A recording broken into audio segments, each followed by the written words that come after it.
Views and opinions expressed are not necessarily those of the staff or management of the Flavors of Northwest Arkansas podcast.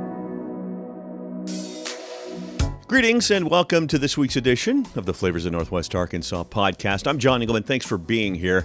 By the way, I've got on my NWA Burger Week t-shirt right here. You'll find out more about that this Friday as we sit with the founder and organizer, Joseph Wynn. You know him as Hangry Peddler NWA on Instagram, so be checking up on that. But today, we're in Bentonville. We're at Muselet, talking with owner, executive chef, Champagne King, the whole thing, Aaron Walters. But before we hear from Aaron, food news. Not many people in our area know that this happens, but the World Food Championships final table presented by Sam's Club happened last weekend at Brightwater. 10 champions from around the U.S. and other places in various categories converged on Bentonville, where they went head-to-head in 3 cooking challenges, with the winner taking home a cool $100,000. It all started on Saturday with the first challenge, which was called the Members Mark Masterpiece. All 10 chefs were tasked with creating a signature dish using only Sam's Club Members Mark ingredients. They presented their dishes to the judges, and once the judges' scores were tabulated, 6 moved on, including high scorer Surabhi Suri, who is the World Vegetarian Champion. World Chef Champion Preston Wynn moved on, as did World Noodle Champion Rocky Julianelle. World Barbecue Champion Al Lino advanced, and the World Sandwich Champion David Casey moved on, as did Burger Champion Dave Elliott. They would move on to the Taste and Recreate Challenge, hosted by The Hive's executive chef Micah Klasky.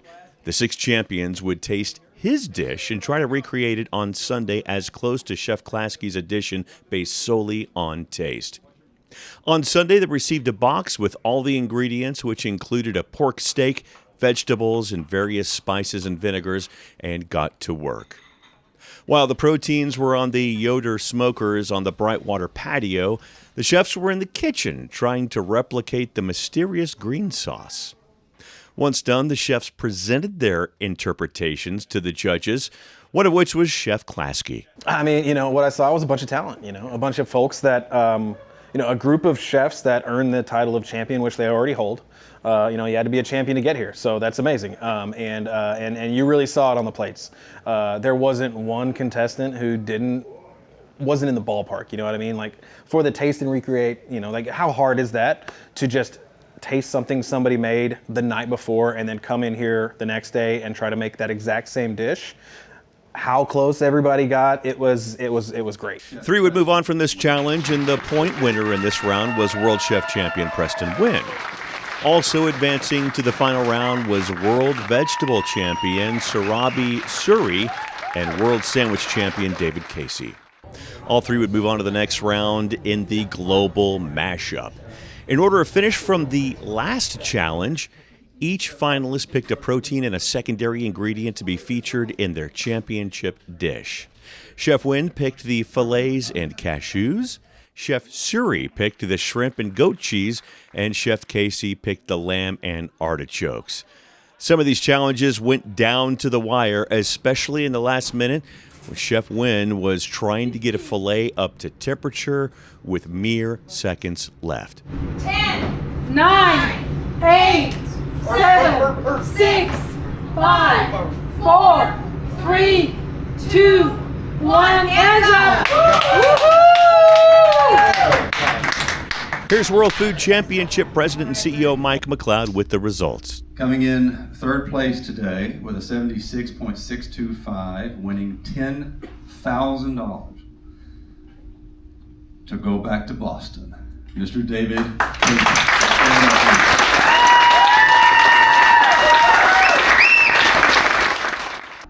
The 2025-2026 World Food Champion is, with a score of 88.25, Chef Preston Wynn. Yes!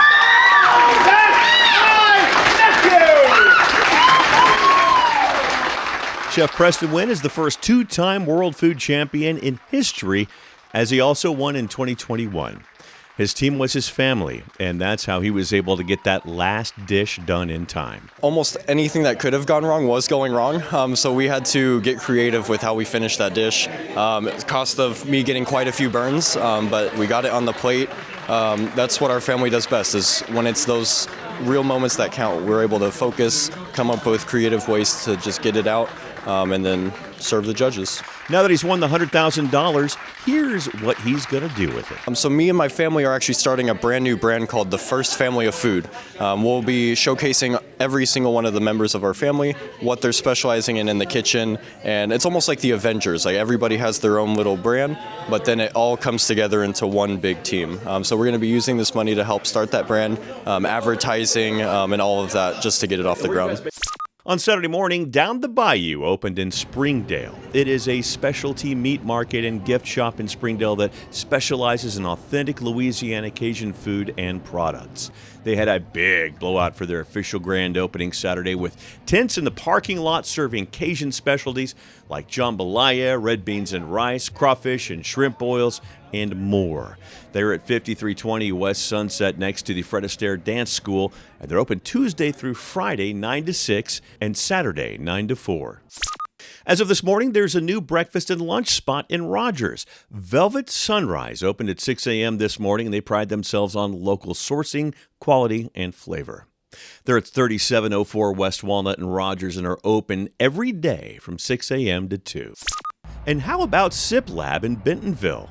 They had their grand opening on Sunday morning, and there were about 50 folks in line to get in before they even opened their doors. Once those doors were open, the folks filed into the new spot and got their lattes, teas, matcha, and more. By the way, they have a super comfortable back room with plush couches. They're located at 1501 Southeast Walton Boulevard. They're open every day from 8 to 8. Amorino Gelato opened in Pinnacle Hills across from Malco on Monday. They're known for their rose-shaped gelato cones, and they also make macarons, waffles, and crepes. They will have Italian coffee and hot chocolate in the mornings as well. They're open Monday through Friday, 8:30 a.m. to 10 p.m., Saturday and Sunday from 10 to 10. It was a big afternoon at Bentonville Brewing Saturday as they hosted a home brew competition benefiting the Northwest Arkansas Women's Shelter. It was packed and a beautiful day outside.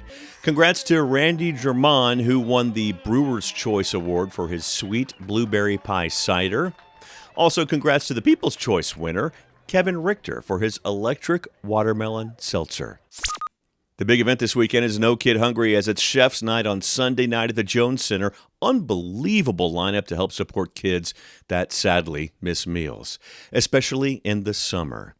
There are 20 chefs cooking for the event, and they'll be on teams of 4 serving 5 courses. 15 of the chefs are local from some of the top restaurants in our area, including some Brightwater instructors. 5 chefs will be coming from out of town, including a former SpaceX chef and James Beard finalist for Best Chef of the Great Lakes region.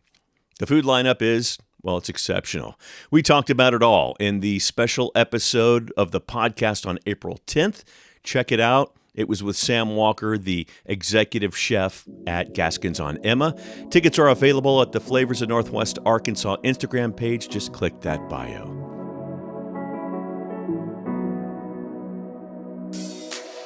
Aaron Walters owns and operates Muselet Champagne Bar on 5th Street in Bentonville. An Arkansas native, he talks about how he got into food because he became a chef before getting into the finer points of champagne. In fact, he was a private chef for some pretty important people. What's it like being a private chef in Hawaii? Aaron's got some stories there. Also, what got him into champagne, and how many do they keep in stock at Muselet? We also talk wine and other beverages and a delicious food menu, and that's next, right here on the Flavors of Northwest Arkansas.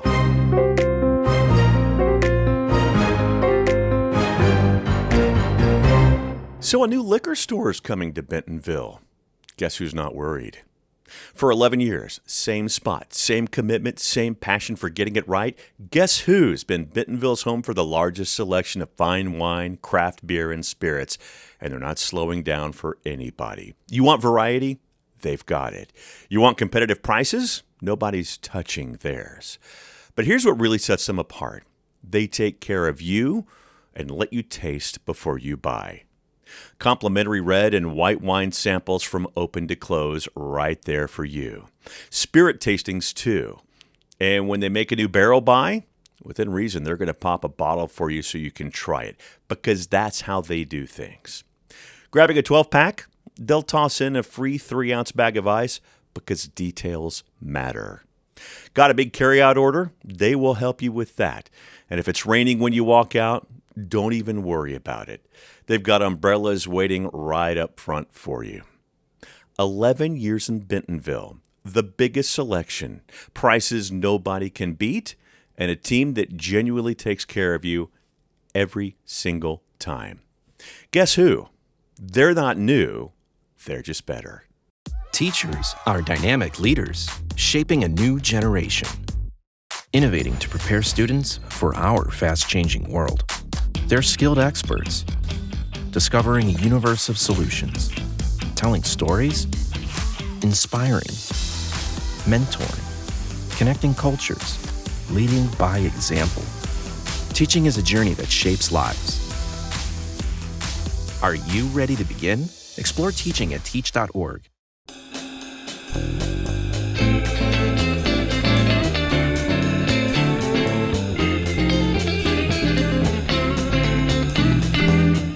Welcome back. We are at Muselet Champagne Bar here on 5th Street in Bentonville, and we are joined by co-owner Aaron Walters. How are you, bud? Very well. Thanks for having me. Good, man. Thanks for coming on. Absolutely. Sorry I was a little late. I had my time all squared away differently, and it's this building. It's got to be. It's happened before in this building. I'm going to blame everything that I am late to on this building too then, because if it hadn't been you, it would have been me. So That's a good idea. You should. You should. Well, the place has been obviously popping. You guys had a great opening. Gosh, it's what, 7 months? yeah, end of September 20th, 21st, something like that. Okay, not even that long. Yeah. Wow. Okay. Yeah. All right. Does it feel like a lifetime yet? Yeah, I think we're about 3 or 4 years in is what it feels like right around now. Yeah. Good. Well, we'll get into all the champagne stuff in the next segment, but I want to start with your origin story. You're an Arkansas guy, right? I am an Arkansas guy. I'm from Hazen, Arkansas. Oh, yeah. East of Little Rock, near Stuttgart and all that. So farm town of about 1,200 people is where I grew up. Not the Champagne region. Not the Champagne region, the Bud Light region. Yeah, man. We all grew up on something, didn't we? Yeah, it was great, yeah. When you were a young kid, what did you want to do when you became older? What did you want to be when you grew up? Man, I went through so many things when I was a kid. Fighter pilot, but I have shit eyesight, so that went out the door pretty quick. Of course, we had the doctor. We had, Daredevil was one. Professional athlete was one. Sure. Which sport? Baseball. Okay. Yeah, played baseball and golf kind of all through high school. Gotcha. Yeah. What position? Pitcher, first base, third base. Wow, good at you. Yeah. How about that? Yeah. So I wanted to be catcher for the Texas Rangers. That's what I was going to be. And if it was football season, quarterback of the Cowboy, although I'm not a Cowboy fan anymore. But You back still in might the have day. a shot at that one, though. Right. 53-year-old, 5'8", runs an 8'2", John Eagleman. That's great. So what was your first job when you got of age in high school? Well, my mom was an accountant for a rice packaging plant, Okay. Riviana Foods in Brinkley, Arkansas. So at the ripe age of like 14 or 15, she threw me in the warehouse, slinging 50-pound bags of rice. How great for you, man. It was awesome. Yeah. It taught me warehouse is hard work, and it taught me a really good life lesson at 15 years old. And cash in hand. Yes, absolutely. Yeah, man. Have some fun money on you. So you get to the age of graduating high school. What did you do? I went to Henderson State in Arkadelphia. Sure. And there, my career path still was deviating. It was this, pre that. Yeah. Biology, chemistry is what I ended up landing on. And, Wow. Yeah. So love sciences, Yeah. which actually helps me out now because chemistry is a pretty big deal in wine. For sure. Yeah. Where'd you head to next? Let's see. After that would have been culinary school. Yeah. So I did work at Children's Hospital in Little Rock for 3 years in their CVICU. Nice. While I was pursuing biology and chemistry, I was thinking, pre-med. Let's look at this route. But I got way too attached to patients, especially in the CVICU and at Children's Hospital. Man, it was tough. That's hard. And so a really quick pivot. I was like, man, I want to do something with my life that makes people happy. And I'd have to mess up pretty bad for someone to be sick from anything. I get it. So the shift to culinary school, I moved to Boulder, Colorado, and enrolled in Escoffier School for Culinary Arts. Okay, so had you been cooking before then? I had cooked a little bit. I had done some restaurant work, as most of us did growing up. I worked at a place called Tia's Tex-Mex in North Little Rock. Yeah, man. From there, I went to like Lone Star. I worked at Red Lobster for a little bit, so a ton of Darden work. Yeah. So that's pretty much what I had done, and I'd done pretty much any role in a restaurant, but nothing professionally by any stretch of the imagination. Sure. And so when I was deciding on a dime to change my entire career path, there was a store in Little Rock called We've all been there. Yeah, called Kitchen Company or Kitchen Co. Okay. That was in West Little Rock. I knew the owner pretty well. Would stop in there and just look around and window shop basically. But they taught cooking classes in there. They had different chefs that would come in and teach cooking classes. And the first thing I looked at, I was like, oh man, sushi, that would be fun. I want to teach a sushi class. And they're like, oh, well, we actually were losing our sushi chef. Would that be something you're interested in? I was like, absolutely. That'd be so much fun. They're like, all right, we have one in like 3 weeks if you'd be ready for it. I was like, absolutely. I am super ready. I had not done sushi a day in my life. I was about to say, man. I had eaten a lot of sushi, but I had never made it. What did you do? Bro, YouTube, podcasts, books, practice, and then the day of the class came, and I got them sufficiently liquored up, and they didn't know whether the sushi was good, bad, or anywhere in between. Slow clap. Thank you. Slow clap. Yeah, and I'm still kind of doing that today. Oh, come on now. Oh, that's great. But yeah, so I stumbled through my first one. I practiced, and then I started teaching different classes where it was a little bit more my forte. And really, really fell in love with cooking then. And that's when I decided I wanted to go to culinary school. Okay, that makes sense. How did culinary school hit you? It was easy. I did the accelerated program, which was great. Hang on. It was easy. I did the accelerated program. Okay, so here's the thing. I'm pretty annoying when it comes to like memorizing things. Okay. I've got a pretty solid... You're Rain Man. Yeah, a little bit. Okay. Mainly with numbers, definitely with numbers, but a lot of things I can like look at or read once and just retain. I hate you. Yeah, a lot of people do. Oh, my God. So that was a great skill to have. I'm the opposite, especially with time, as I proved today, right? This is why if I told you, if I don't put it in my calendar and if my phone doesn't alert me the day of that, hey, you have this thing going on, I'm in 3 other places. I just put the wrong time just because I'm an idiot. I mean, that's simple. That's simple. Anyway, so you graduate from culinary school. Graduate from culinary school. While I was in culinary school, they had an email program basically when people would reach out and want like a banquet chef or a private chef for an event or something. Very cool. Or if any restaurants were doing internships or hiring fairs or anything like that, those things would go out to the students. And actually my first job was while I was in culinary school was for the founder of Spider Clothing, David Jacobs. Wow. I was his wife's private chef. But I did that for just a little bit, kind of got my foot in the door for private chef that was work. your first private chef gig? Yeah, while still in culinary school. Wow. Yeah. Okay. Was it intimidating out of the gates? Very much so. I was about to say. Again, I would like to reiterate, I'm from a town of 1,200 people, and here I am going up to a house that's basically the size of my town. Right. To cook food for this couple. How'd it go? Not great. Oh no! Oh no! It went. I thought it went. Yeah, could you send us another one? Yeah, I thought it went well. Oh no! But there were a lot of dietary restrictions and guidelines and things of which I was pseudo familiar with, and I was following, but not fully as well as they wanted me to follow. And so I ended up just being like, hey, I don't think this is the right fit. Like, I think you should look for someone that's more like naturopathic or holistic or things like that. And so I bowed out of that, but wasn't really discouraged. I was like, that's when I kind of learned that interviewing is a two-way street. Yeah, for sure. If just because I interview well doesn't mean that we're a good fit. Yeah. And vice versa. Yeah. And so learning your worth or learning your niche, honestly. For sure. Yeah. For sure. It can't be everything to everybody. You cannot. Yeah. And I would never try to be anymore. Yeah. There are times when you're afraid to say no, especially when you're young and you're starting out. Right. You're taking any gig under the sun, like weddings or any kind of event, and people are going to want it for the cheapest amount. Yeah. And you're starting out, you don't want to say no to people. And so starting out, you take jobs where you might break even just to get your name out. You might lose a little bit, but the clientele is there to get your name out, and then it just kind of can become a snowball effect. Super where important more lesson. people just keep hiring and hiring. Yeah. But yeah, learning self-worth, learning to say no to people is not an easy task. Yeah. Yeah. Well, especially when you're new. Yeah. Yeah, for sure. That's super important.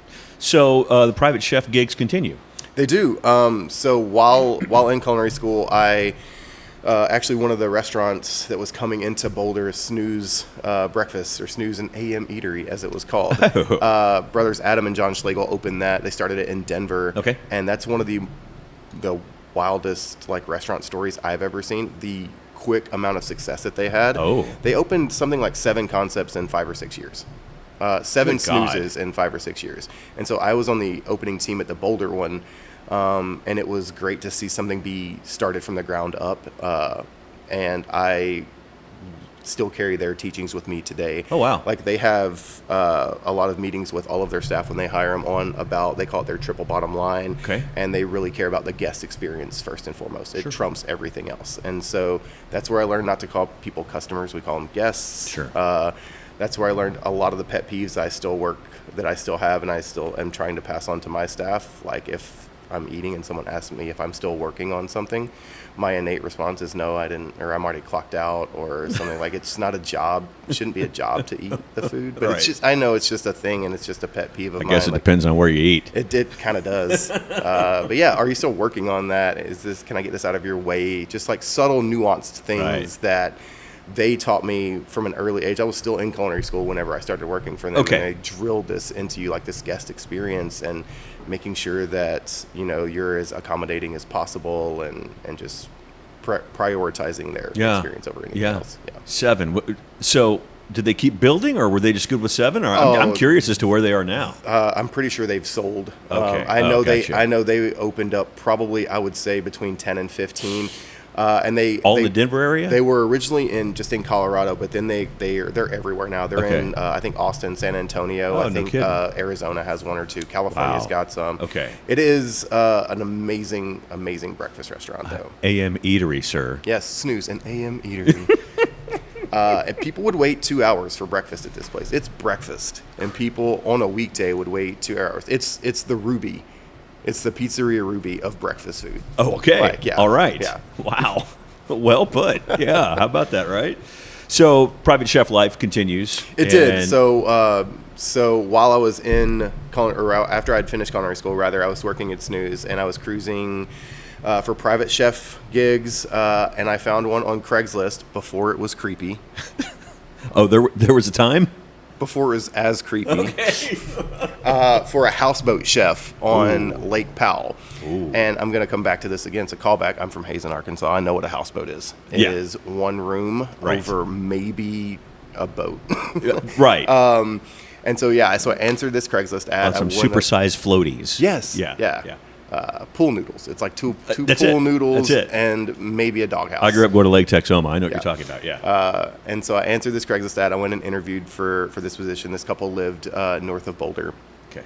And interviewed with his partner, and she did the entire first interview, did the entire second interview, hired me on. I'd still not met the gentleman, and so the day I meet him is the day that I drive to their house to ride down to Page, Arizona from Boulder, Colorado with him. It's like an 11-hour drive.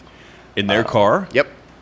And so I pull up, and he's outside at the gate of this house, because this is my life now. I'm going to gated houses. Yeah. And he's out there thinking that I'm an hourly worker, like a landscaper or something. He's like, "Hey, are you here for this or this?" And I was like, "No, I'm the chef. I'm here to go to Page."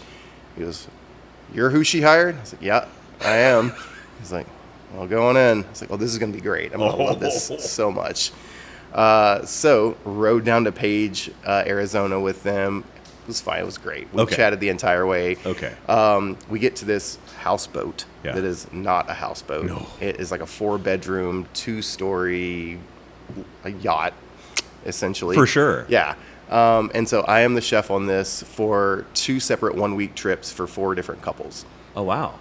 So this couple would invite 3 or 4 couples out, 7-day trip, bring them in, offload them, 4 more couples come on, they clean, we restock the boat, and you go out again.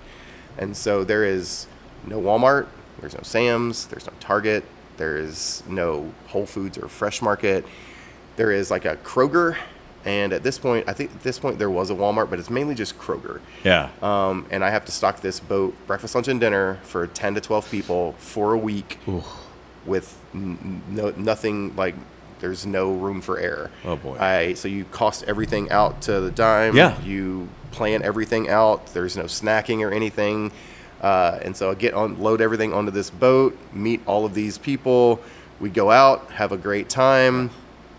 Those people come off. We rinse and repeat and do it all again. Yeah. But on that trip was a gentleman named Adam, and he was the private chef and estate manager for this estate in Hawaii. Oh. And so I cooked for him. He was the Cordon Bleu trained. I was super nervous. Like I had never really cooked for anybody, any chef like that. Sure. And so super Again, nervous. a little intimidating. Just a little bit. So I think the thing that got me this job in Hawaii, at the end of this 7-day trip, he asked if I'd want to come out and cook for the people that he was working for. He was moving into an estate manager role. They needed a chef. They hadn't been able to find anyone reliable. So he asked if I'd want to come out and try it for a season and just see how I liked it. I flew out in August, started in November, because their season was like November through like April is when they would have family come out and all that. Okay. By January, they'd brought me on full time. I was living in one of the condos that they owned on the island. I was doing dinners 5 nights a week. Heck yeah. And I worked for that couple for 4.5 years. Dang. They are two of the nicest people I've ever met. Still to this day, it was Earl and Doris Bakken. Earl has since passed, but he's the founder of Medtronic. Invented the implantable pacemaker. Oh wow. So I was his private chef for just over 4 years. Wow. Yeah. How do you leave Hawaii? Man, that's a great question. Right. It was there was nowhere else to go. Okay. It was day in, day out. It was kind of like Groundhog Day. Yeah. Especially in Hawaii, because the weather doesn't change in Hawaii. January to June to December, Fair. it's the exact same. Yeah. And I really got into wine when I was in Hawaii, because we would have guests come out, or they'd have business people come out, and they would want to do food and wine pairings. I'd had like 30 seconds of food and wine pairing in my culinary school. So we revert back to the same way I learned sushi: podcasts, reading books. Yep.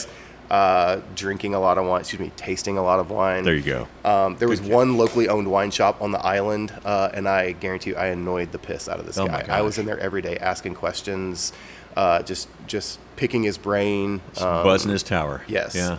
Learning as much as I could learn. And found out like I really had a passion for wine. Really got into wine that way, and wanted to pursue wine. And so when looking at places for programming and living and all that, Arkansas was 49th in cost of living, Central Arkansas. Yeah. Right. And the program that I wanted to take was through WSET, or the Wine and Spirits Education Trust. Sure. Yeah. So Ken Lipsmeyer and Lori Hambikin were teaching that out of Pulaski Tech in Little Rock. Yeah. So that was about 30% cheaper there than anywhere else that I was looking at it. So I was like, okay, cool. I'll go and do this.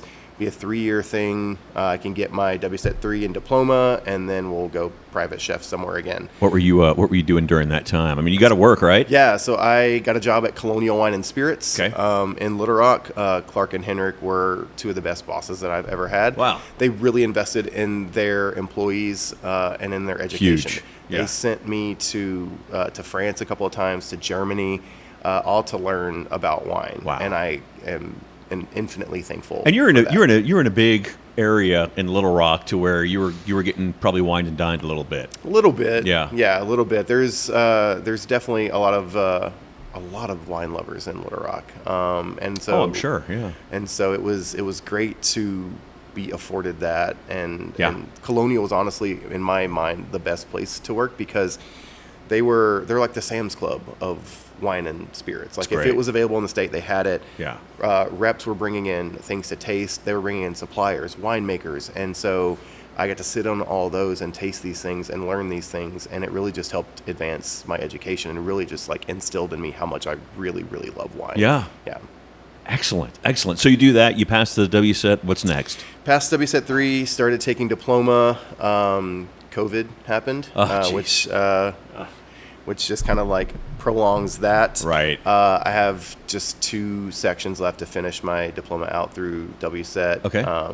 and I'm anxious to finish that. Yeah. I'm an infinite learner. I've started the Champagne Masters program through the Wine Scholar Guild. I'm taking that right now. Wow. So really looking forward to finishing that. That's going to be a lot of fun. And that is, holy shit, that's a lot.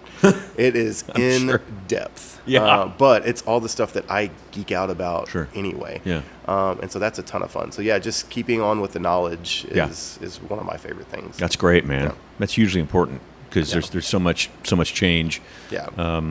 Especially in that industry. Especially right now. Yeah, right now, yeah. There, with climate change, there are new areas that are able to grow grapes that weren't previously able. Right. The areas that were able to grow grapes some of them can no longer grow the grapes that they were growing, but they can grow different types of grapes. Or there's new hybrids being developed. Champagne has approved 2 new grapes in the past 3 or 4 years, which is insane.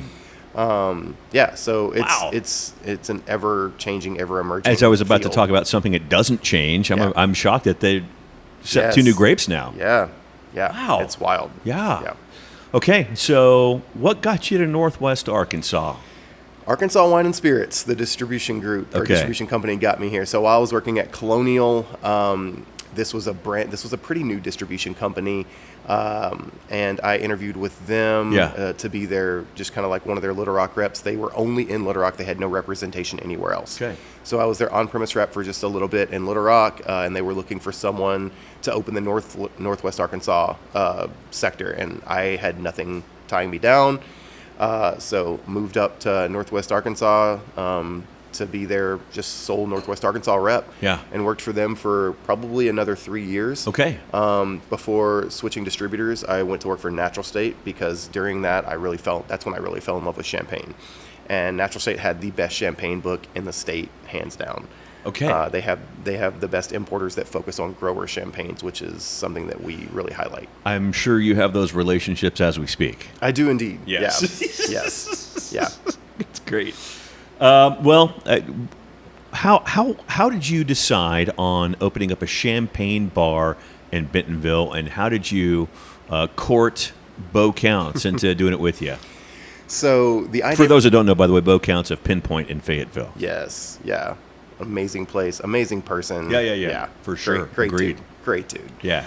So the idea for the Champagne Bar came about really just out of something that I had always wanted to do. Okay. I really feel like champagne is, for us, it's an everyday beverage. It's treated as only a celebratory beverage, but whenever my wife and I go out to eat, we usually take a bottle of champagne with us. And everyone's like, oh, what are you celebrating? I was like, nothing. It's a Tuesday, man. We're just coming to dinner. This is just the wine. We're celebrating dinner. Yeah, this is just the wine that we like to drink. Yeah, man.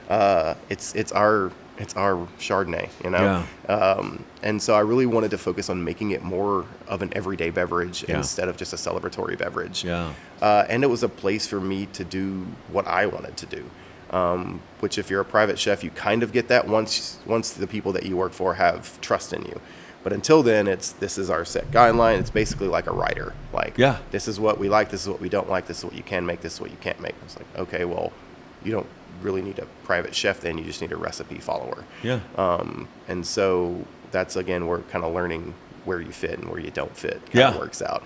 But this was a place and a thing to do that was going to be all what we wanted to do. Sure. And so originally this was actually going to be in downtown Rogers. So, Proof, where Rhea is now. Yeah. So I was the second concept. By the way, have you been to Rhea yet? It is very good. Joao is a great dude. He's I love awesome. what he's doing down there. Yeah. It's super good. We went there a couple of weeks ago during soft opens, and it was fantastic. Really good. Yeah. Really good. Yeah. Sorry, continue. I didn't mean to throw you off there. Please do. Yeah. But so I was the second concept to go in there, and I ran a concept called Templeton's, which is my maternal mother or maternal grandfather's name, last name. This would have been 22? This would have been 20.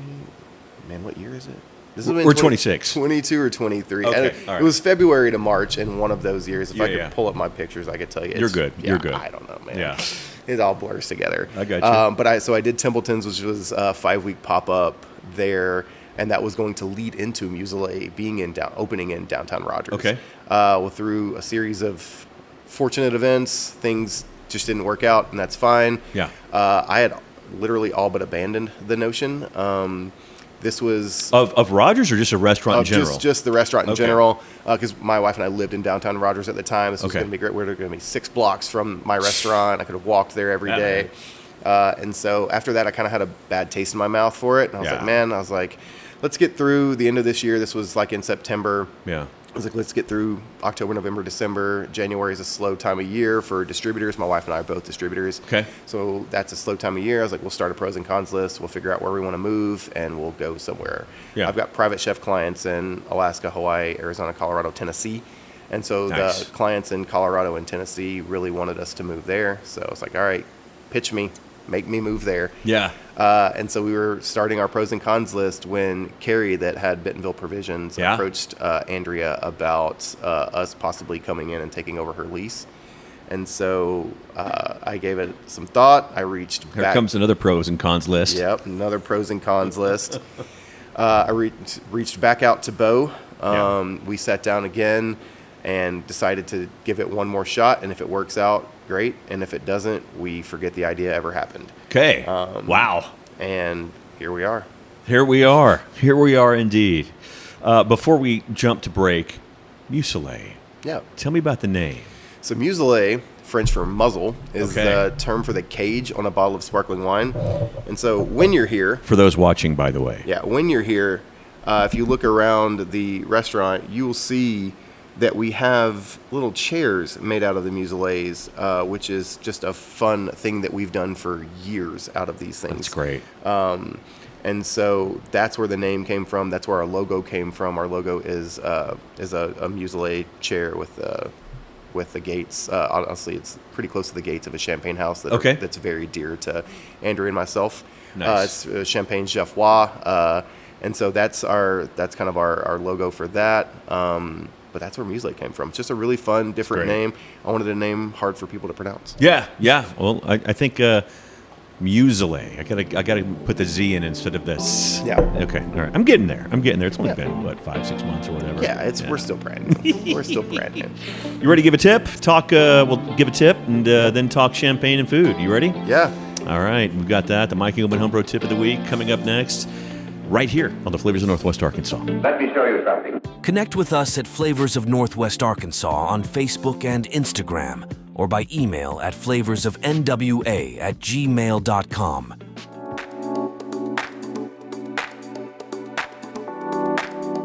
Welcome back. It is time for the Mike Engelman Homebrew Tip of the Week. For that, we go to Mr. Aaron. Sir, what's your tip? Yeah. So. And or tips. I was going to say, I thought long and hard about this for the last 19 seconds. And honestly, I think one thing that I try to tell everyone when they come to me for pairing ideas is there's no hard and fast rule when it comes to pairing wine with the food. Sure. Drink what you like. Yeah, man. I can tell you how this champagne is going to pair perfectly with this fried chicken. But if you're just not into bubbles, you're going to hate it. No matter how well it pairs. Yeah. You might like a super buttery Chardonnay. You might like a red wine. Yeah. Drink what you like at the end of the day. Like, don't listen to what everyone says. That's a good point. You know, there's certainly a place for pairing, and pairing's important. But man, listen, with my chicken, I'll do a red blend. Yeah. You know, if you're super adventurous and you want to take recommendations, absolutely. Those people study their ass off for no question. years Yeah. to be able to give you those pairings. But at the end of the day, if you hate Cabernet Sauvignon, and I'm recommending a Cabernet Sauvignon, don't get it. Right. You're gonna hate it. Right. You're not gonna like it. Yeah. And as wine professionals, we know other grapes to pivot to, and so I can give you a range of things that are going to pair well, and so we can find something that you like. But if you're just at your local wine shop and you're trying to figure out a bottle, and you know you don't like a certain area, varietal, whatever, probably don't get that, even if it's recommended to you. Maybe don't. Yeah, maybe don't. Also, if you're trying to ball on a budget, look for other wine regions. Cava from Spain is notoriously undervalued. Wow. It's such a great region. The wines are fantastic, and they are a fraction of the price of other sparkling wines. You can also look at Cremant, so other areas inside of France, outside of the region of Champagne. Great value. $20 on a shelf, $30 on a shelf all day long. You're not breaking the bank. And they're going to pair just as well with your freezer chicken nuggets or your takeout. Also, honestly, one of the best food and wine pairings I've had my wife and I had both had pretty shitty days. Yeah. And at the time, I was living in an apartment complex. They had just put a Popeye's chicken in. Hey. She'd never been to a Popeye's chicken. Seriously? She'd had a bad day. I'd had a bad day. We had a bottle of Special Club champagne. I'll tell you more about that later. Okay. And she was like, do you want to just pick up food? I was like, yeah. I was like, you just want to stop at this Popeye's and just grab some chicken. Heck yeah. And I'll open up this Special Club and we'll Heck just yeah. sit on the couch and have fried chicken and champagne. And it was fantastic. It was Yeah. everything we wanted. Perfect. Yeah. Can't beat that. Yeah. We'll be right back. Your story doesn't have to end. As an organ donor, the good in you can live on. In fact, you can save up to 8 lives through organ donation. Sign up to give the gift of life after you're gone. You'll be happy you did. Just maybe, someone else will too. Sign up online today as an organ, eye, and tissue donor at organdonor.gov. It saves lives.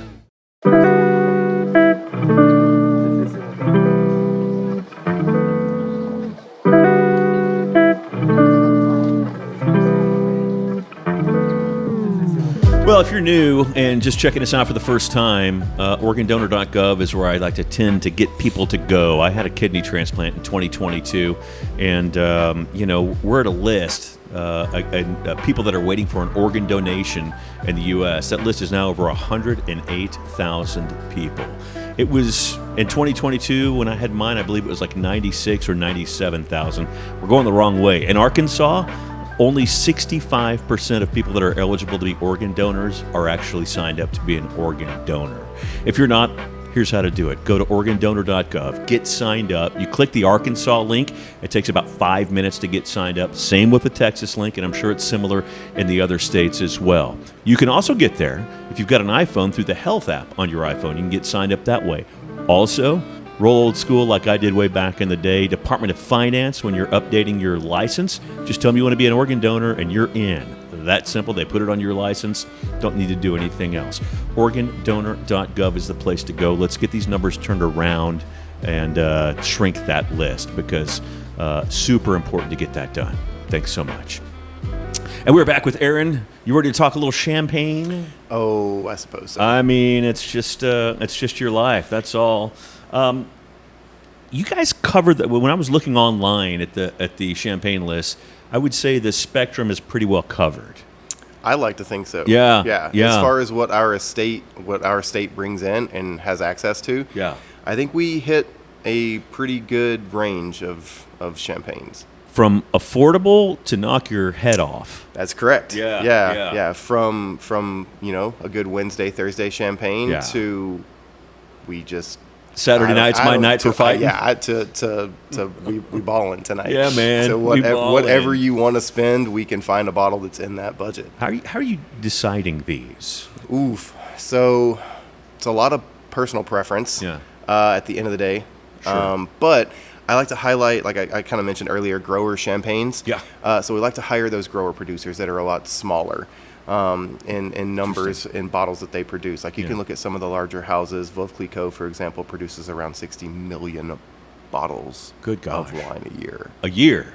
That's a lot. That's quite a bit. We highlight some grower producers that produce like 2,000 bottles a year or 5,000 bottles a year. Wow. And that's not to say that one is better than the other. Madame Widow Clicquot did immeasurable amounts of things for the world of champagne. Absolutely. Like we would not be here without the Widow Clicquot. At some point, Heritage. It turned into a commodity. Yeah. And now you can't go anywhere without seeing the yellow label, which Right. is what they call it. And to me, it's orange. I but think it's a little maybe more I'm orange, slightly colorblind. No, 'cause that's what I see it as too. But that's not to say that one is necessarily better than the other. No. They produce that for consistency year over year. They want that consumer to be able to grab that bottle in 89, 99, 2009, 2019, 29, and it be the exact same or as close to the exact same as they can get it. Yeah. Grower producers highlight a little bit more of like what vintage gives them. Okay. They are, like I said, they're a lot smaller. They're doing everything themselves. They grow all the grapes. Then they're doing all the vinification, all the aging requirements and all that, which are all steep in champagne, which is why champagne costs what it costs. because the ROI on it is a lot longer. So for non-vintage champagne, it's a minimum of 15 months before So you many can even do rules. anything. Yeah. Vintage champagne is 3 years before you can even put that to market. Yeah. And so it's a labor of love for these grower producers. Yeah. And that's what we try to highlight here. And if anything is new or emerging in the market, obviously we want to focus on that, whether it's Right. champagne or still wine. But with regard to champagne, we try to focus on grower producers. I assume on the champagne side, you have things here that you won't be able to find maybe in the state? This is not really Okay. because of the way that the state is structured. Okay. If it's offered to one, it has to be offered to all. I see. Now, that's not to say that I can't, if something new comes to the state, I can't buy every bit of it. It was Yeah. offered to everyone, I just happened to buy all of it. Okay. Now, we're not balling like that at Muselet yet, but Stand by. But a lot of times, especially with champagne, I think because it costs what it costs, people are less likely to stray from things that they know, which is why Veuve does so well. Yeah, which is why like Taittinger does so well, because those are worldly recognized brands. And so the brands or the producers that we try to highlight are the smaller ones that don't have the money for marketing, or they put the money that they would use in marketing back into their wine. And so that's why we highlight those things. It's not necessarily that they're not available. It's that people wouldn't pick them up off a shelf if they hadn't tried them. Absolutely. Which I totally get. Because Yeah. if you're talking 60, 70, 100, 150 bucks a bottle. You better be right. On a risk. Yeah. You better be right. Yeah. And so we have the opportunity to pour those things by the glass, and even in a flight in a 2-ounce pour, 3 2-ounce pours. So it's a lot less of a commitment to see if you like that. Super smart. Yeah. Super smart. I mean, back to it, not just champagne here. By the way, how many bottles do you guys offer by the bottle? What's it about, 15 to 20? By the bottle, we're at 40 to 50. Oh, okay. And growing every single week. Oh, wow. Way short. Way short. And by the glass? 34 by the glass. Wow. Yeah. Okay. Yeah. Goodness. Yeah. I'm going to discount everything I saw online. I know you're updating. Updating. It's kind of like buying a computer. As soon as, or a phone, I guess these days, as soon as you unwrap it, it's obsolete. Yeah. And so as soon as we put something in print, the state gets something new in or gets something back in stock, and I'm like a kid in a candy store and I have to have it. Right. And so I'll bring it in, and then boom, it's obsolete. Gone. We'll do it as a buy the glass feature that week. Right. But very soon it'll find itself on a list somewhere. That's crazy. So it's ever changing. It's always in flux. This Yeah. is probably the only way I would ever be in favor of like a QR code for a menu or something like that. I hate those, by the way. Understood. But in an ever-evolving wine list, it is infinitely helpful. Yeah. I'm not going to say where I was, but I was at a place and asked for a menu, and all they did was point at the table. Yeah. Like that. I was like, oh, all right. Thanks, I think. Perfect. Yeah, it was lovely. Other whites, too. It's not just champagne in here. You got all sorts of wine. Tell me about it looks like a particular attention to Rieslings as well. Riesling, one of my favorite still Yeah. white wines on the planet, because it can run the gamut between being like super austere dry to diabetes-inducing Sweet tarts. dessert sweet. Right. But sweet with intention, sweet with acidity still. Sure. So it's still a very balanced wine. But You're talking about the good Rieslings. Okay, I was talking about something. No, different. there's a blue bottle with like some type of like maybe religious name to it that really did a number on Riesling in the 80s and 90s. Okay. It kind of really gave people a bad taste for Riesling, and still does to this day. When I go to recommend a Riesling, people are like, "Oh, I don't like sweet wine." I was like, "Oh, perfect, because this one's not sweet." And then they look at you like you have two heads, and like, "Oh, I thought all Riesling was sweet." Oh, let me pull up a chair. Let me pull up a chair. Nice. Nice. Yeah, so we have a good amount of Riesling. We have a good amount of a wine called GG, or Grosses Gewächs, which is like the pinnacle of Riesling in Germany. Oh, wow. Yeah, so that's kind of like their private grading body, I guess. And so we have a lot of offerings from different producers that have that distinction, which is very, very cool. These are also wines that can age for 30, 40, 50 years. Oh, gosh. I know I talked about one of my favorite food and wine pairings earlier was fried chicken and champagne. Yeah. One of the most eye-opening wine experiences I've ever had was in Arkansas, believe it or not. I believe it. In Dumas, Arkansas. Okay. You know where I'm going to say I went? Do you know anything about why Dumas, Arkansas is a thing? I don't. Taylor's Steakhouse. Oh, okay. So, big metal building. Okay. In the middle of nowhere, as my memory is trying to recall. Sure. There were fields all around, I think. Okay. But yeah, Taylor's Steakhouse. I went with a magazine out of Little Rock that so Taylor's did a 120-day dry-aged ribeye loin, like for the table. And so we did the entire thing. They cut it up in steaks and whatever. But we brought our own wine because they don't really do wine out in Dumas, Arkansas. We brought our own glassware. We were those people. Yeah, you were. But the thing that just like literally brought a tear to literally brought a tear to my eye was a 30-year-old Spätlese Trocken Riesling, which is a Riesling that the grapes hang a little bit longer. So Spätlese is in the Prädikatswein, which is their sweetness gradient. Okay. So when you're looking at a bottle of Riesling, there's going to be a lot of words you probably don't understand. Spätlese is one of those, and it's just the weight of the grape must at harvest. Okay. So typically that indicates a sweeter wine. Trocken in German means dry. So Spätlese Trocken means the grape must was heavier. They let it hang a little bit longer, but they fermented it completely dry. Okay. So it was this very cool wine that was then 30 years old.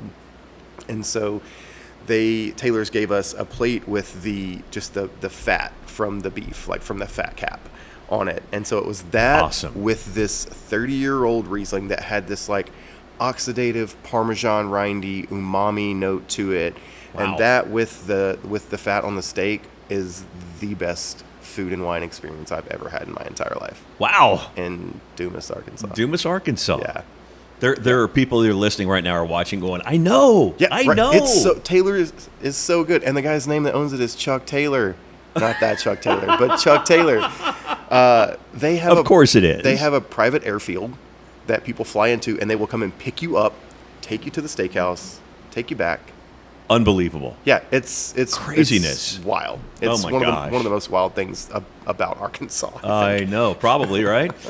Other whites as well, White Rioja, Bandor Blanc, Sauv Blanc, Ferment, many others. Yes, Yeah. many others. One of the most recent things we just put on the menu is an Erbeluce de Caluso, which is a northern Italian white. Yum. That's like flinty and mineral driven and just super delicious. And as the temps continue to get warmer, those wines are going to be the things that we're going to highlight for Patio still wines, wine. man. Yeah, Absolutely. They are crushable. Yeah, man. Oh, that's scary. That's scary. Rosés. So I was having a talk about rosé last week, and my first experience with rosé was not good. I think most people's wasn't, because most people's first introduction to rosé was probably a white Zinfandel from Behringer. No, not that bad. I know what you're talking about Yeah. there. No, that was, I was not cultured when the White Zin came out, and I would just crush that. I mean, it was just, But this one was kind of like, and I've said this on this podcast many a time, but just really super, super tart. Okay. Just too much. Yeah. Too much. And that turned me off, and I didn't have rosé for years. Oh, wow. And then I had one like at a wine tasting somewhere, and I thought, this is what it's supposed to be. Yeah. Aha. Yeah. Okay. Yeah. I could be down with this. There you go. Yeah, man. So I was completely turned off and had no idea why it was so popular. It's crazy. Yeah. I remember I was probably at Colonial when the rosé craze really hit Arkansas. Mm-hmm. And I remember just people coming in droves looking for the best rosé. What's your best rosé? I was like, well, that's a super loaded question. Right. Like, what do you like? What do you not like? Let's figure it out together. Who's your favorite relative? Yeah. Yeah. Jesus. So many things. I mean, it's kind of like, it's kind of like finding the perfect champagne, finding the perfect anything for that matter. Sometimes you got to kiss some frogs before you find your prince. Boy, but, right. So the rosés that we have on right now, we have Mathiasen rosé out of Napa, which is crazy good. It's lighter bodied, Grenache driven, really, really fun, tart, acidic but not super acidic. Great, like strawberry. I call it like strawberry water. Like it's crushable. And then we have the other end of the spectrum for rosés, which we have a Tavel, or Tavel, however you want to say it. Okay. It's in the Southern Rhone in France, and it is also Grenache driven, but very dark. Very, very different stylistically, and it's really the only thing that this region is able to produce are rosés, and they are like like almost blood red. They're dark red, and they're very, very ageable. But there you get like these candied watermelon, candied strawberry, not sweet, just like the essence of that. Yeah. But the acidity is still absolutely there. But it's a much bigger rosé, much more food friendly rosé as well. Can hold up to like pork and chicken and things like that. Yum, awesome. And then, of course, into the reds. That's where I like to hang is with the reds. I like a good, big, beefy red. Yeah, we are, and this is probably to my own detriment, more old world focused on our reds here. Which I like too, and I like a good blend as well. Because that's what I like to highlight. Okay. It's kind of like my version of highlighting the growers for Champagne. This is highlighting like Italian, French, Spanish reds. I'm in an Italian red phase right now. Italian reds are some of the best things on the planet. Nebbiolo is my favorite red grape on the planet. It's a great one. Barolo, Barbaresco, even Longa Nebbiolo, they're fantastic wines. Yeah.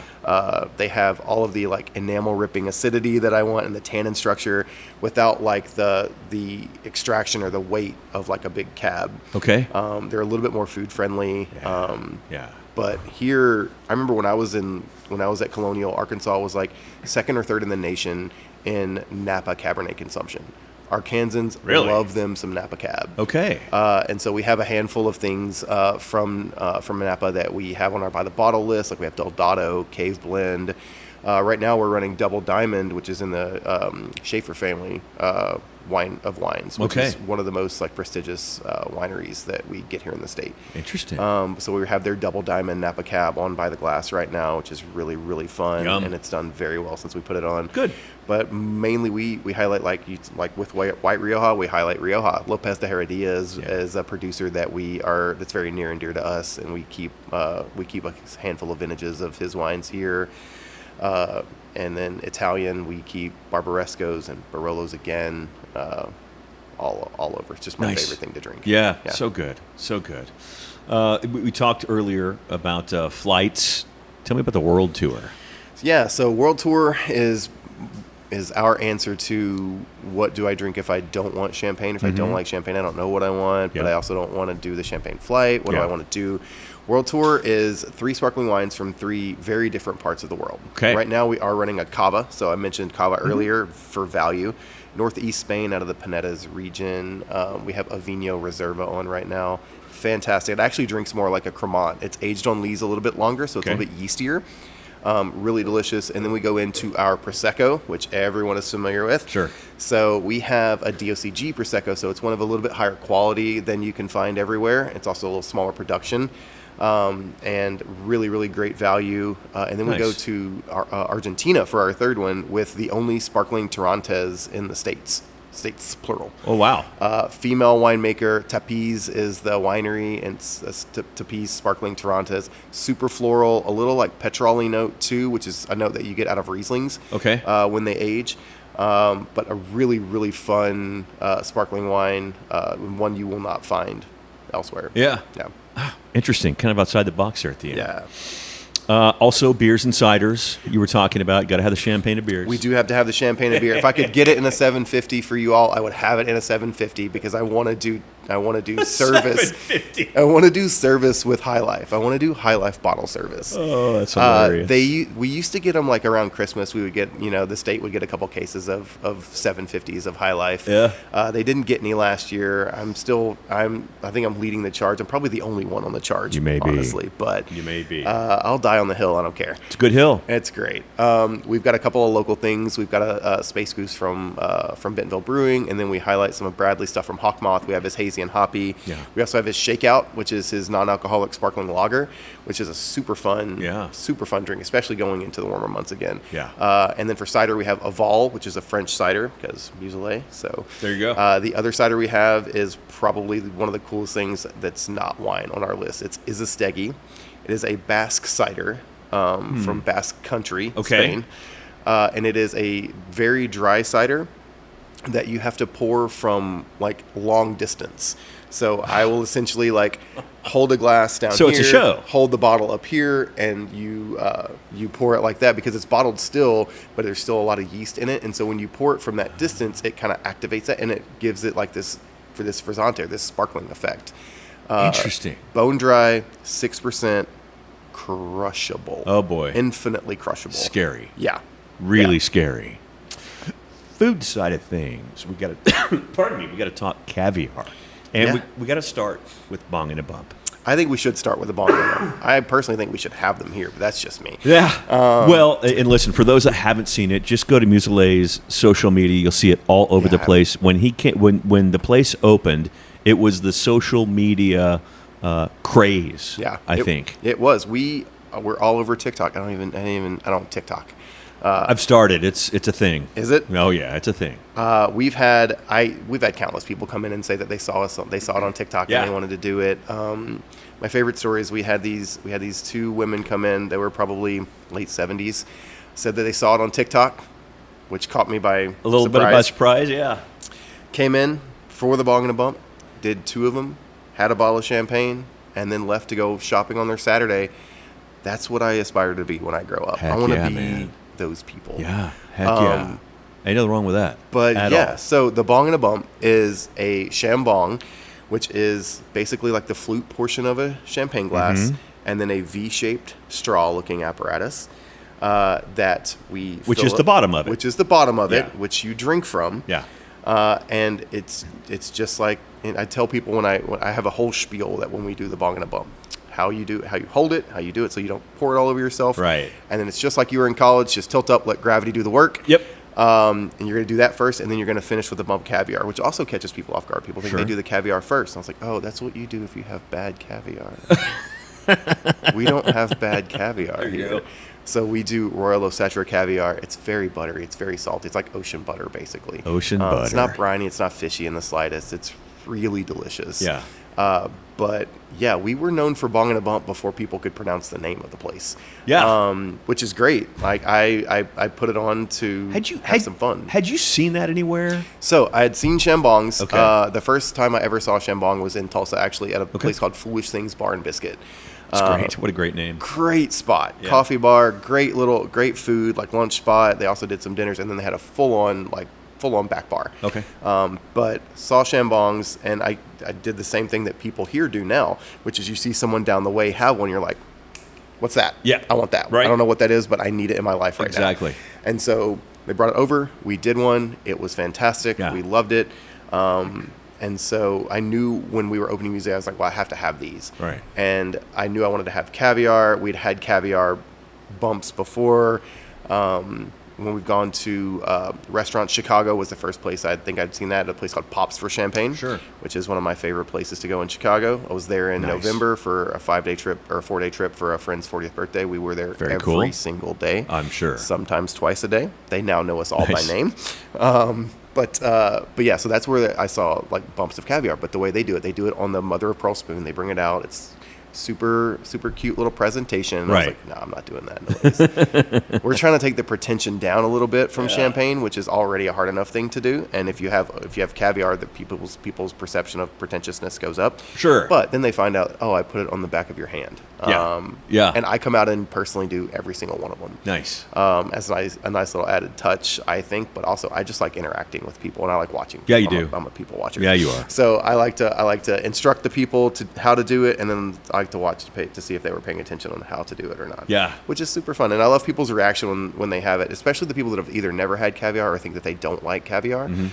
When they have this, they're like, oh, this is actually really good. And I was like, yes, it is actually There's a reason. Very good. Yeah. There's a reason for that. Yeah. And you've got, gosh, how many caviars? How many kinds? Right now we have 3 different types of caviar. We've, since you've probably looked at the website, we've added a caviar flight to our menu. Oh. So now you can get each type of caviar on a blini with some house creme fraiche.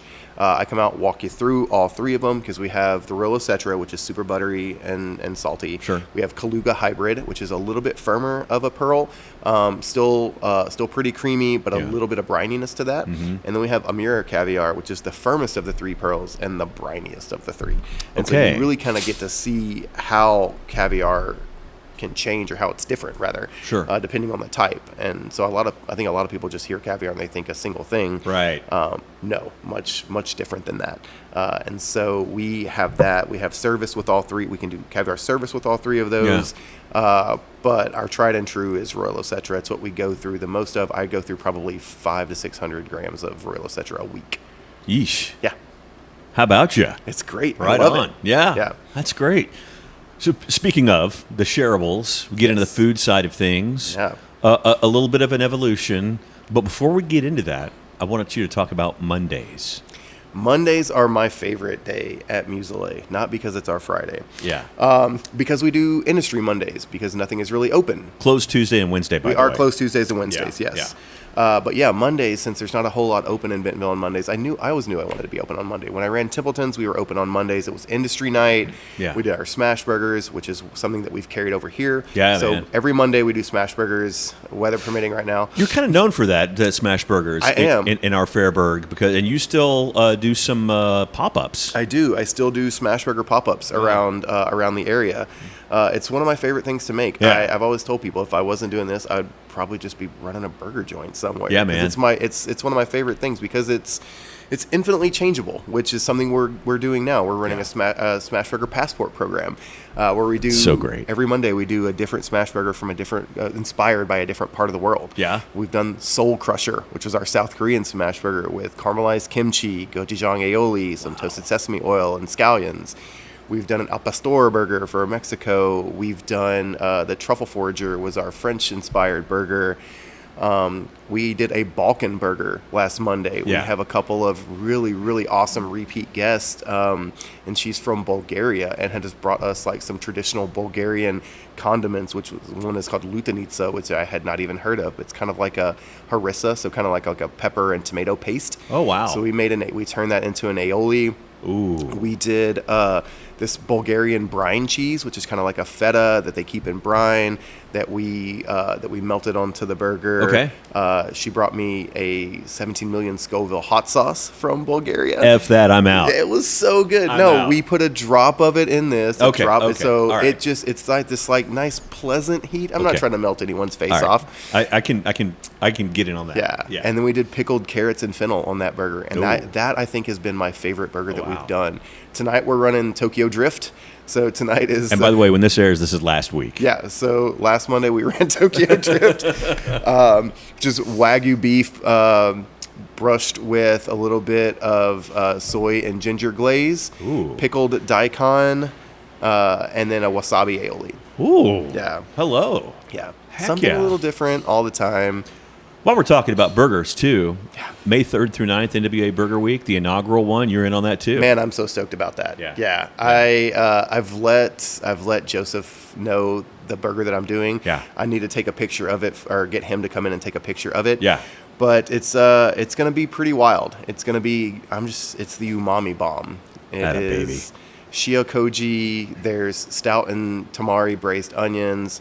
There's a bone marrow Maltese. There's a smoked Talonnaise situation. Gosh almighty, it's just dude. gonna be. Holy crap. Gonna be an umami bomb. Yeah, I think so. Yeah. I think so. I'm stoked about That's it. great. That's awesome. Well, other things in the shareables as well. Not just burgers. No. Pardon me, Thursday through Monday. Yes. Yes, Yeah. please. Fried chicken is one thing that we're pretty well known for here, Right. which we had to be known for because fried chicken and champagne is the best pairing on the planet. And so we couldn't have a shitty fried chicken. Got to go all in. We do a buttermilk brine on our fried chicken Yeah, man. with at least 13 of the 11 kernels, herbs, and spices that he put in there. Jeez. But so it gets a buttermilk brine. A lot of stuff goes into that. And then it gets breaded in rice flour, cornstarch, and a little bit of baking soda. So it's all gluten-free. Wow. Not for any, dietary reason, other than the fact that gluten-free or rice flour and cornstarch don't soak up oil like AP flour does. Okay. And so it's not a greasy fried chicken. Oh. It also gets really, really crispy, which is one thing that we love in our fried chicken. You bet. And then, of course, we fry everything in beef tallow. So Even better. it's Even better. more of the umami-ness. Before we get out of here, I want to hear about the after-dinner drinks. You guys got a whole thing going on there. We do. So I have a love affair with sherry. Okay. Yeah. So Does your wife know her? She does. Okay. She All right. does, and she's fully okay with it. That's great. So we highlight 3 different types of sherry. Actually, we have a Palo Cortado, which is one of the rarest forms. It is probably the rarest form of sherry. Interesting. Amontillado, and then we also have a Pedro Jimenez, which is the sweet sherry. Okay. So I like to tell people that Pedro Jimenez is going to be like liquid sun-made raisins. Wow. Syrupy, sticky, really delicious. Huh. Amontillado is an oxidative style of sherry. Okay. So toffee, almonds, like this roasty notes. Yeah. And then Palo Cortado is this like weird amalgamation of both biologically aged and oxidatively aged sherry. Wow. So it all starts out as Amontillado. So it starts out in a big oak cask being aged and all that. Okay. And this layer of flor will develop, FLOR, which is a yeast that develops in sherry production. Okay. And that's for like Fino sherry. So for like the Palomino grape or the white sherry or the very, very dry sherry. Yeah. So that gets this layer of flor develops on that, and that's how they get that. So in some of these casks where the sherry is aging for Amontillado, this layer of flor will develop, and the winemaker, whoever this is testing these barrels, will come in and see that, and they will mark the barrel, do whatever they do to denote that, hey, this is also going under oxidative aging or biological aging as well. Okay. And so what that gives you as an end product is a sherry that looks like an Amontillado but kind of smells like a Fino. So you get these like lemony, floor waxy, honeyed notes, but you also get this like toffee, almond, caramel notes in it as well, and it's bone dry. 2 of our 3 after dinner drinks are bone dry. But it is a really, really delicious, really fun wine to have. And then we also have a hidden menu item, because there are Easter eggs all over this place, by the way. Yeah. Hidden menu items, things hidden around the restaurant, all kinds of fun stuff. But we have turn down service on our menu, which is an Underberg. Are you familiar with Underberg? I am not. So, German herbal digestif. Comes in a little 20 ml bottle. Okay. It is the closest thing to like taking your medicine in the 1920s. So it's like clove, allspice, anisette, and it's Jaeger without the sugar. Okay. So we call it Angry Jaeger. Okay.